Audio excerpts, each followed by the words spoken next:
Shalom at maligayang pagbabalik sa Israel kasama si Aline.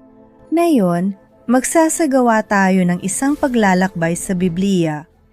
Pero hindi para sundan ang mga hari o propeta, kundi para hanapin ang higanting si Goliath. Maghahanap tayo ng mga pahiwatig sa mga sinaunang manuskrito at sa arkeolohiya para matukoy ang eksaktong lugar kung saan inilibing si Goliath ang Filisteo. Kaya kung handa na kayo, simulan na natin. Naglalakad tayo ngayon sa 100 na libu-libong taon na ang tanda, at ang daang ito ang naguugnay sa lambak ng Ela papuntang Jerusalem. Mga 2,000 taon na ang nakalipas, pinaganda ng mga Romano ang daan at ginawa ang mga hagdang ito na nilalakaran natin ngayon at nilatagan pa nila ng bato ang iba pang bahagi ng daang ito. At para makita ninyo kung gaano kahalaga ang daang ito, ginagamit pa rin ito hanggang ngayon. Hindi ang mga hagdang 2,000 taon na dahil pinangangalagaan ang mga iyon. Pero makikita ninyo at maririnig din. Makikita ninyo na dito mismo sa tabi natin dumadaan ang makabagong kalsada at kung aayat tayo dito, makarating pa rin tayo sa parehong lugar. Makarating tayo sa Jerusalem. At bakit ito napakahalaga? Dahil sa lambak ng Ela, naganap ang isa sa pinakamalalaking labanan sa Biblia, ang labanan sa pagitan ni David at ng higanteng si Goliath. At, gaya ng alam natin na nangyari, gamit ang kanyang tirador, tinamaan ni David si Goliath na bumagsak, pinuputol ni David ang kanyang ulo at dinala ito saan? Hanggang sa rehiyon ng Jerusalem at mula roon ay ipinakita niya ito kay Haring Saul. Nang nagsimulang lumapit ang Filisteo kay David, siya ay mabilis na tumakbo papunta sa linya ng labanan upang harapin siya. Kumuha siya ng isang bato mula sa kanyang supot. Inihagis niya ito gamit ang tirador at tinamaan ang Filisteo sa noo, kaya't ito ay bumaon at siya ay bumagsak na nakadapa sa lupa. Sa ganitong paraan, natalo ni David ang Filisteo gamit lamang ang tirador at isang bato. Wala siyang espada sa kamay, ngunit napabagsak niya ang Filisteo at napatay ito. Tumakbo si David at tumayo sa ibabaw niya, at hinugot ang espada ng Filisteo, pinatay niya ito ng tuluyan at pinutol ang ulo gamit iyon. Nang makita ng mga Filisteo na patay na ang kanilang mandirigma, umatras sila at tumakas. Kinuha ni David ang ulo ng Filisteo, dinala niya ito sa Jerusalem at itinago ang mga sandata ng Filisteo sa sarili niyang tolda. Pagbalik ni David matapos niyang mapatay ang Filisteo, dinala siya ni Abner kay Saul. Hawak pa rin ni David ang ulo ni Goliath.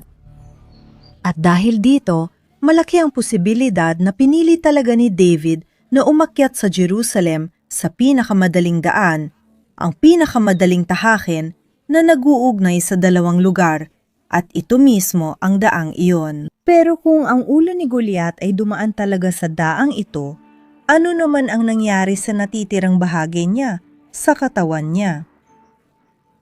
At iyan ang sabay-sabay nating aalamin na yon.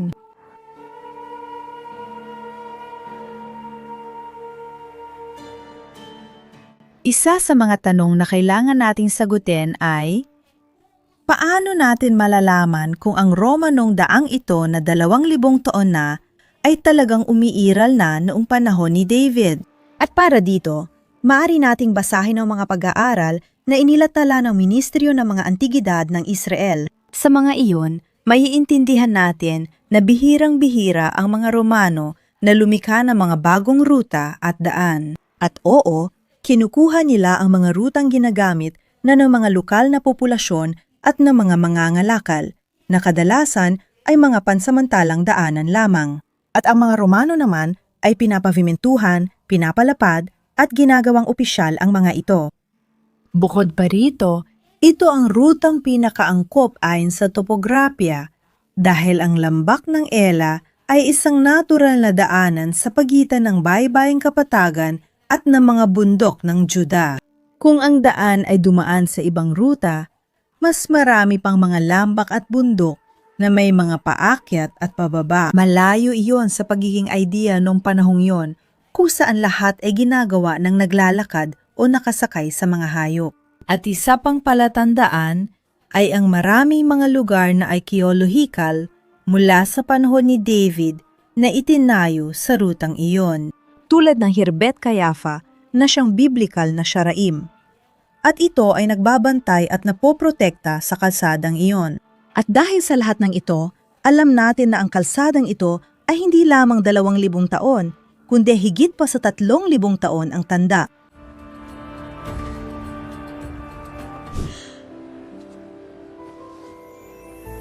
Salamat, Daddy. Nakatira ako sa Jerusalem. Araw-araw akong naglalakad sa parehong kalsada, bato at lupa kung saan naglakad si Haring David. Hawak ko ang lupa mula sa Temple Mount na maingat sinagip ng mga arkeologo noong dekada 90 sa proyekto ng pagsasala. Ang Temple Mount soil lang ang otorisadong mag-verify at magpatunay ng pagiging totoo at pinagmulan nito. Sobrang saya ko, napakaganda at espesyal nito. Pero higit pa ron, napakalalim ng kahulugan nito. May dala akong bihirang piraso ng kasaysayan mula sa pinakabanal na lugar sa Jerusalem. Dadalhin namin ito sa maraming henerasyon. Dapat magkaroon nito ang bawat Kristiyano habang posible pa. Bawat piraso ay may kasamang pirmadong sertipiko bilang patunay na ikaw ay kabilang sa piling may-ari ng ganitong kayamanan. I-click ang link sa description sa ibaba o i-scan ang QR code para makuha ang buhay na ugnayan mo sa kasaysayang biblikal. Para sa aking mga tagasunod, saan ka man naroroon, libre ang pagpapadala. Shalom! At ngayon, umalik tayo sa video. Nagpatuloy kami sa aming paglalakbay hanggang sa makarating kami sa lugar na ito na tinatawag na Horvat Hanut o Hirbet Hanut, na ang ibig sabihin ay ang mga guho ng lugar ng pahingahan. At makikita ninyong malinaw ang mga guho dito sa likod namin. Pero ano nga ba ang mga guhong ito? Ito ay mga guho ng isang simbahan. Isang simbahan mula sa panahon ng Bizantino na siyang unang panahon ng Kristiyano dito sa banal na lupain. Ang tanong ay, ano ang dahilan ng pagtatayo ng simbahan dito? Sa lugar na sa unang tingin ay parang nasa gitna ng kawalan? Dito sa itaas dumadaan ang kalsadang dinaanan natin. Dito ito dumadaan. Pero sa paligid natin, ang natitira lang ay puro mga puno, kagubatan, kalikasan. Pero oo, may isang napaka-espesyal na dahilan kung bakit itinayo ang simbahan dito mismo. At mismo mga Bizantino ang nag-iwan ng tala ng kasaysayan ng lugar na ito. Mas partikular, mga peregrino patunong banal na lupain. Para sa mga hindi nakakaalam, ako ay isang tour guide dito sa Israel. Sinusamahan ko ang napakaraming peregrino na nanggagaling sa iba't ibang panig ng mundo para makita ang mga simbahan, ang kasaysayan at ang mga banal na lugar. Madalas isipin ng iba na modernong bagay ito, pero hindi totoo yon. Simula pa ng Kristyanismo, may mga Kristiyanong naglalakbay bilang peregrino at umaakyat sa mga makasaysayang banal na lugar upang makilala ang mga ito. At ito ay talagang laganap noong panahon ng Bizantino. At mayroon tayo mga tala ng higit sa isang peregrinong Bizantino na dumaan sa simbahang ito at nagulat ng kanilang pagbisita. At ano ang kanilang ikinuwento sa atin? Na mismong tabi ng kalsada, naroon ang simbahan. At sa tabi ng simbahan, nakilala natin na yon bilang Hirbet Hanut, naroon ang libingan ni Golias. Noon pa man, ikinukwento na nila sa atin ang tungkol sa libingan dito sa tabi na kanilang binibisita. At hindi lang sila bumibisita, may isa pa silang ginagawa rito na gagawin din natin sa dulo. At ngayon, sabay-sabay natin bibisitahin muna ang simbahan at pagkatapos ang libingan ni Goliath katulad ng ginagawa ng mga peregrino noon. Tara na!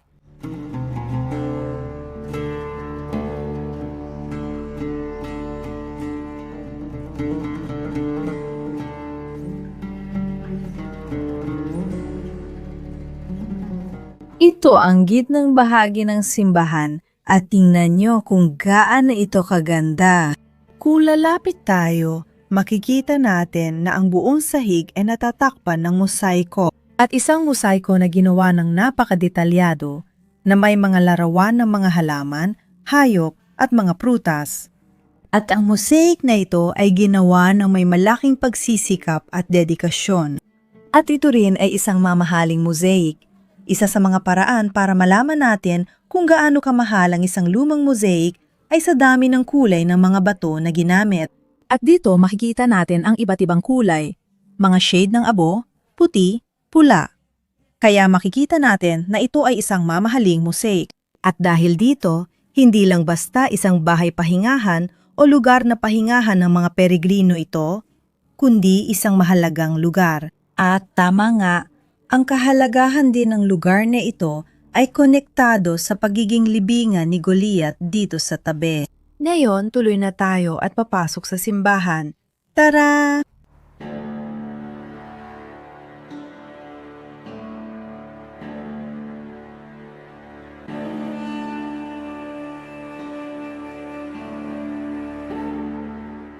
Ang simbahang ito ay muling natuklasan noong 1985 at pagkatapos ay unang hinukay. At isa sa mga kahangahangang bagay na natagpuan dito sa lugar na ito ay ang ilalim ng lupa nito, ang kripta ng simbahan. At ngayon, sabay-sabay tayong papasok dito. Tingnan nyo kung kahanga-hanga ang lugar na ito, mga kaibigan. Hayaan yung ikwento ko kung ano ang dating makikita rito sa loob. Nang dumating ang mga arkeologo dito sa lugar na ito, natagpuan lang nila ang espasyo ng isang sarkopago.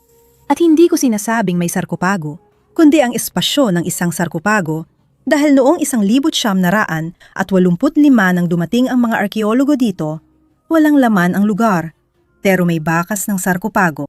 Kaya alam natin na may isang tao sa isang panahon na inilibing dito sa loob. Pero sino ang inilibing? Wala talaga tayong ideya. At hindi rin natin alam kung sino ang nag-alis ng sarkopago dito o kung bakit. At ngayon, narito ang tanong. Ito ba ang libingan ni Goliath? Hindi. Alam natin na hindi. Kahit na malaki nga ang espasyo, ang taas ng espasyong iyon, kapag pumasok tayo sa loob, mula sa sahig hanggang sa itaas, 1 metro at 80 ang taas na napakataas para sa isang libingan. At 2.5 metro sa 2.5 metro, ibig sabihin hindi sapat ang espasyong iyon para ilibing si Goliath, malamang. Pero ang marka ng sarkopago ay marka ng sukat ng isang karaniwang tao at hindi ng isang higante. Kaya may inilibing dito, pero hindi si Goliath. At gusto kong ipakita sa inyo ngayon ang lugar. Halika, sumama kayo sa akin. Makikita ninyo na wala nang pumapasok dito sa loob ng maraming taon at napuno na ng tubig, lupa at mga bato ang lugar. At dahil dito, hindi rin natin makita ang kabuuan ng kripta bukod pa sa hindi talaga kaaya-ayang lugar na tumambay dito. At hindi ito nakakatulong para masagot ang misteryo kung sino ang inilibing dito noon.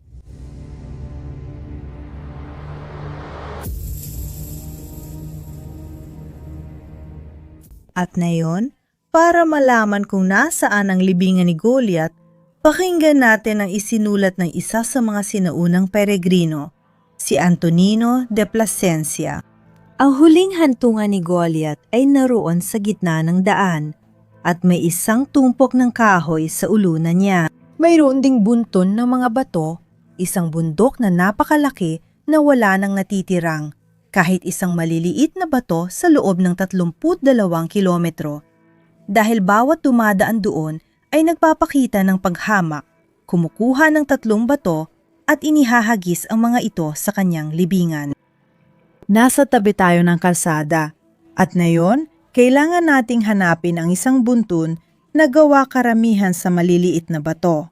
Dahil kapag nakita natin yun, malamang na nasa harap na tayo ng libingan ni Goliath. Tara, maghanap tayo.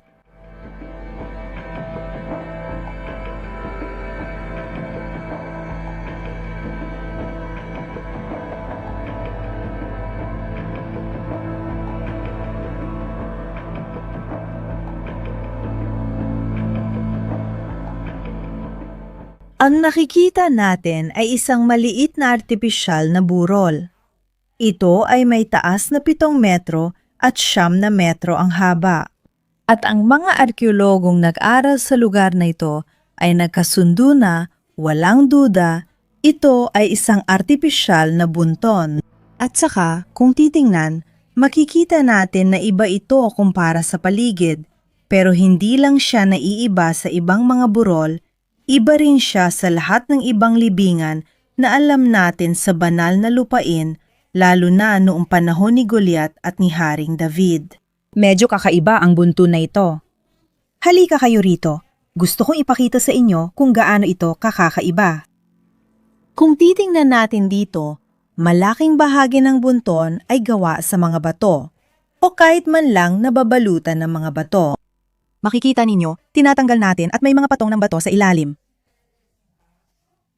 Hindi likas dito ang mga batong ito. Sa paligid, iilan lang ang bato, pero ganitong karaming bato ay wala sa ibang lugar. At may malaking posibilidad na ang mga batong ito ay inihagis papunta sa burol na ito, gaya ng sinabi sa atin ni Antonino. Hindi lang siya, may iba pang nagsabi na kapag may dumadaan ng mga peregrino dito, namumulot sila ng 3 bato sa kanilang paglalakbay. Naghahanap sila ng mga bato, mga bilugang bato, mas magagandang bato, at mga batong nagpapaalala sa kwento ni David.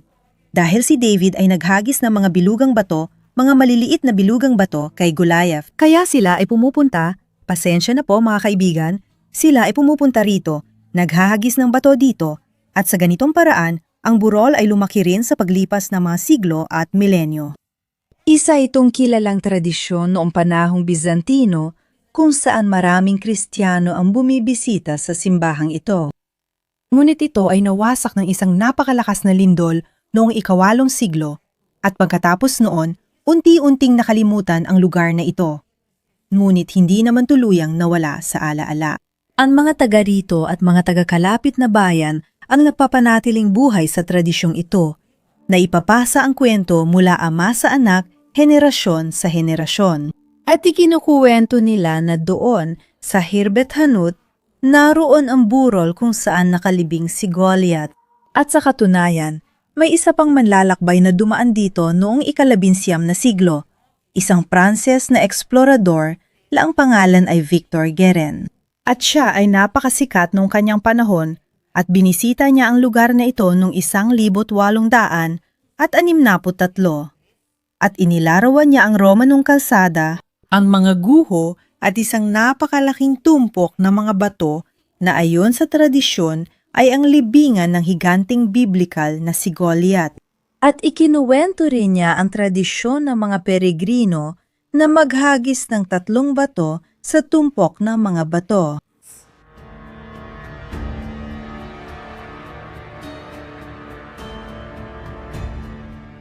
Ang meron tayo sa lugar na ito ay isang napaka-interesante at matandang tradisyon. Pero wala tayong kasiguraduhan na dito talaga nakalibing ang higanteng si Goliath. Ang tanging paraan para mapatunayan kung dito nga o hindi ay sa pamamagitan ng mga arkeolohikal na paghuhukay. Pero wala namang plano ang gobyerno ng Israel na maghukay dito sa malapit na hinaharap. At sa totoo lang, sa tingin ko, hindi na talaga mahuhukay ang lugar na ito. Dahil may pulisiya ang gobyerno ng Israel ng Ministry of Antiquities na huwag maghukay sa mga lugar na alam na may mga libingan o may malaking posibilidad na may mga libingan doon. At dahil dito, napakaliit talaga ng posibilidad na maghukay sila dito. Kaya hindi natin alam kung ito nga ba o hindi ang libingan ni Goliath. Ang talagang masasabi natin, batay sa kasaysayan at arkeolohiya, ay sa daang ito sa kalsadang nasa likod natin. Dumaan dito ang ulo ni Goliath na dinala ni David papunta sa Jerusalem. Kahit hindi ko alam kung nandito talaga si Goliath o hindi, o kung tama ba ang tradisyon ng paghagis ng bato dito, para sigurado lang, maghahagis din ako ng mga bato ko dito ngayon. At para tulungan ako, may espesyal tayong bisita. Hi, iha ko. Bigyan ng shalom ang tatay ko. Shalom, kumusta kayong lahat? Tingnan ninyo, dala ko ang mga bato. Nakahanda na ito. Tawag Gabriel Montan. Ito, tara. Sige, maghagis ka ng 2 tapos ako naman dito ng 1. Kaya mga kaibigan, tulad ng ginagawa ng mga peregrino noong unang panahon, gagawin din natin. Kaya Golias, heto na tayo. Golias! Isa pa, Golias. Ganun nga mga kaibigan, hindi namin alam kung tama ang lugar namin. Pero may posibilidad, may malakas na makasaysayang tradisyon na nagsasabing dito nakalibing ang katawan ni Golias. Sana nagustuhan ninyo ang video natin na yon. At sa lahat na nagustuhan ito, huwag din yung kalimutan ng lagi kong pakiusap, ha? I-click ang like, bigyan natin ng suporta ang anak kong si Alim. Salamat Papa at sa lahat ng nanood. Kita-kits ulit sa susunod na linggo. Shalom mga kaibigan!